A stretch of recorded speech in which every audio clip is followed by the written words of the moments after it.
So let me ask you, when you're getting ready to do a painting, do you struggle with deciding which yellow, which green, which blue, which reds you're going to use? And do you do like I used to do? Grab your tube of paints and look at the little color swatches that are on top and judge from there? That gives you kind of an overview of what the color is going to look like. For example, you know that this yellow is going to be a very warm, deeper toned yellow, but when you put this color on your paper, it's not going to look just like this.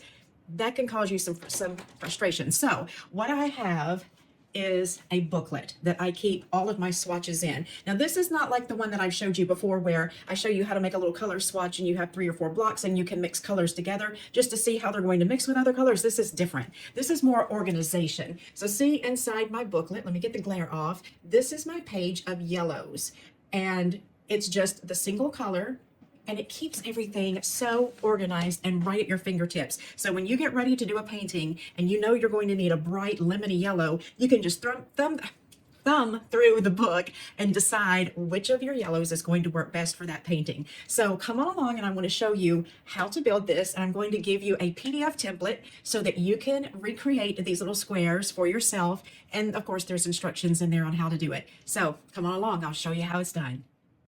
So here is how we put this together. I have some graphite tracing paper. This is a wax-free brand, and I don't know if it's pronounced Cerol or Cerol, I don't know, but you can get it at Jerry's Artorama or Blick Art Materials, any place like that that sells any kind of art materials, you can get it there. Probably not at Michael's, maybe, but I doubt it. You could check. But anyway, if you don't use this brand, just make sure whatever you get is wax-free. So this is the template that I have created for you. And you can see that there are several of these little squares on a single page because you want to be able to make a few of them at the time. And then page 2 is your instructions, but I'm getting ready to show you how to do that. So I've cut a piece of watercolor paper out here, and this is just an 8.5 by 11. The reason I chose that size is because you're going to print your template out on just plain old copy paper, and it is 8.5 by 11. So I am going to just tape this into place. I'm grabbing a piece of my transfer paper, that out of the way, and then I'm going to place the transfer paper with the graphite side down onto my watercolor paper. Now I have a ruler and an ink pen. So what you can do is just use this to trace over the lines. I'm not going to do them all because it'll take a while, but just to give you an idea of what you're going to do is just use a little ruler, trace over the boxes, all 4 sides. And then you can just do a straight line in the middle. You don't have to do that whole big thick line because you're just going to use a Sharpie to go over that. So you don't have to do the width of that line. Just mark across the bottom or the top, whatever you like to do best. So that's basically what we're going to do. And I'm going to remove that paper and remove my template. Then what you'll want to do is grab a Sharpie. So I have one here. Now you can continue and use your ruler if you want to and just go over these. You don't even really have to go around the outside lines like this because you're going to end up cutting those away anyhow. So if you want to, you can, but your main focus here is to get this nice dark line drawn across the middle like that. Then what you'll do is just cut them out. It takes a little bit of prep to get this done, but in the end, it is so worth it.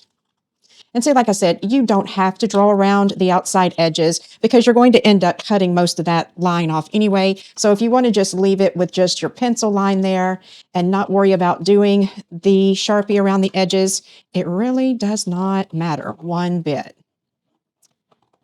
I'm using 300-pound paper, so cutting mine out might be a little bit more strenuous than what yours is if you're using a lighter weight paper. So here we go. This is the one that I cut out without drawing the lines around the outside, and it works just as well. Now here's what you're going to do. Let me just grab a palette that I have sitting over here I've been using, and a brush and some water. So this is I think this is quinacridone rose. And what I do is I paint a nice thick wash of it over here on the left, rinse some of that color out of my brush, and then I just start thinning it down until I can see what it looks like over here on the other side, watered down. I'm going to zoom in just a little bit so you can see better what I'm doing. And then if I want to make it even darker over here, I'll just pick up some more paint and just drop it right in. Now, once it's dry, just take a pen and write the name of the color up there. You can also write any other information if you want to. You know how watercolor has symbols that will tell you its light fastness, if it's a staining or granulating, all those kind of things. You can make up your own language for yourself. You can either use those symbols if you want to, or for example, what I like to do, I just make the letter S if it's staining, NS for non-staining. I use the letter G for granulating, NG for non-granulating, so on and so forth. So you can decide how you want to identify the characteristics of the paint that works best for you. Now, once this gets dry, you can put it into your notebook. I'm just going to move these out of the way, and I'm going to give you another look at my notebook. I'm going to zoom back out for a minute so we can see better. Okay, so when I open mine, I've got this little pocket, and I keep strips of paper cut down to the size that they need to be to fit inside. Now, you can use different ones, but this is a great size. And these sheets are for keeping coins in. So, people who are coin collectors will keep their coins in little pockets like this. But you can also do the ones that are made for like baseball cards and stuff, but you're not going to get as many to a page if you'd use a larger size pocket. So I like to do mine color coordinated, and these are all my yellows, and then it goes into my oranges. Then over on the next page, I'm going to move my light to try to get some glare off of that.